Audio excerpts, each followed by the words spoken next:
सबको ओम शांति। आज हम सब लोग आपकी आदतों पर, हम जो आदत पालते हैं वही हम बनते हैं, वही हमारा भविष्य होता है, इस पर चर्चा करेंगे और अपनी आदत कैसे बदलें, ये दोनों चीज को हम देखेंगे।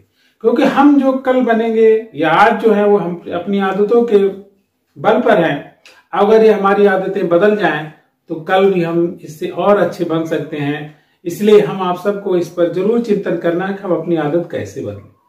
बहुत सारी आदतें पाल लेते हैं जो हम कभी अपने ऊपर विश्लेषण नहीं करते।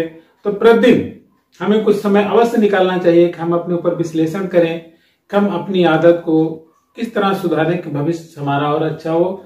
इस तरफ हमारा ध्यान अवश्य जाना चाहिए। तो आदतें जो पालते हैं वो जो कुछ हम देखते हैं, जो हमारे आसपास परिवेश में होता है और बहुत सारे हमारे पिछले कर्म होते हैं, उसके अनुसार हम आदतें पाल लेते हैं।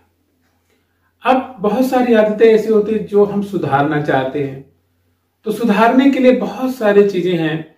उसके लिए सर्वप्रथम हमें आत्मविश्लेषण बहुत जरूरी है कि कौन कौन सी आदतें सही हैं, कौन सी गलत है, किन्हें हमें परिवर्तित करना है। फिर इसके बाद उनके विश्लेषण के बाद कैसे इसको हम बदलेंगे, इस पर चिंतन मनन और दृढ़ इच्छा शक्ति होना बहुत जरूरी है।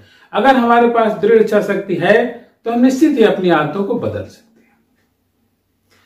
अब दूसरी चीज क्या है, आपने महात्मा गांधी का एक उदाहरण मैं आपको देता हूं, जो हो सकता है आपने सुना भी हो, नहीं सुना हो, देख लीजिए, सुन लीजिए।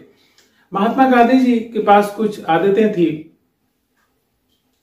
और उसमें चोरी की भी एक आदत शामिल है। वो उसको बदलना चाहते थे। तो उन्होंने सर्वप्रथम, चूंकि घर में ही उन्होंने चोरी किया था, तो अपने पिताजी को ऐसे नहीं कह पाए, अपना पत्र लिखा और उस गलती के लिए क्षमा मांगा।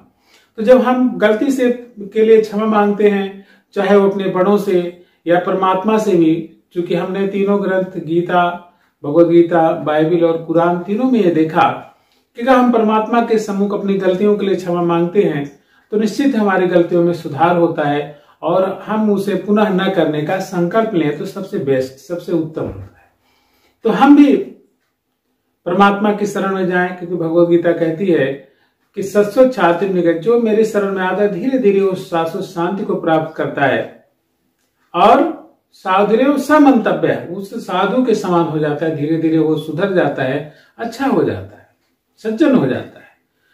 तो उस सज्जनता की ओर बढ़ने के लिए हम अपनी गलतियों के लिए परमात्मा से क्षमा मांगे और सुधरने का संकल्प लें। और कोई भी चीज अगर हम नई आदत पालते हैं तो उसे 21 दिनों तक लगातार रखना है। जैसे मान लो सुबह हम उठना चाहते हैं तो एक दिन नहीं, उसे लगातार 21 दिन से लेकर के 60 दिन 90 दिन तक जो हम लगातार कर लेते हैं तो धीरे धीरे हमारे स्वभाव में शामिल हो जाता है। अगर हम चाय पीने की आदत को लें, धीरे धीरे अगर हम छोड़ना चाहते हैं तो कुछ दिनों तक लगातार छोड़ेंगे, तब फिर धीरे धीरे छोड़ पाएंगे।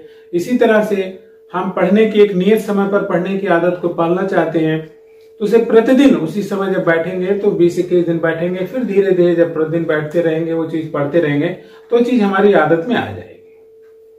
तो इस प्रकार से नई आदत पालना है, पुरानी आदत छोड़ना है, इन दोनों का एक क्रम होना चाहिए। क्योंकि कोई न कोई आदत तो हमारी रहेगी उस समय पर।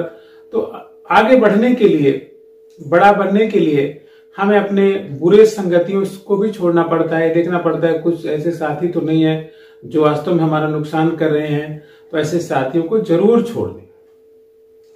अगर ये छोड़ेंगे और अपने को नियोजित करेंगे तो ये सारी चीजें निश्चित ही आपकी बदलेंगी और जब बदलेंगे तो आपका भविष्य भी अच्छा होगा। तो आपने कौन सी आदत छोड़ी, क्या बदली, क्या आप में कुछ परिवर्तन आया, आप जरूर हम लोगों से शेयर करिएगा ताकि बहुत सारे लोगों का जीवन बदल सके। तो आज के लिए इतना ही। सबको शांति।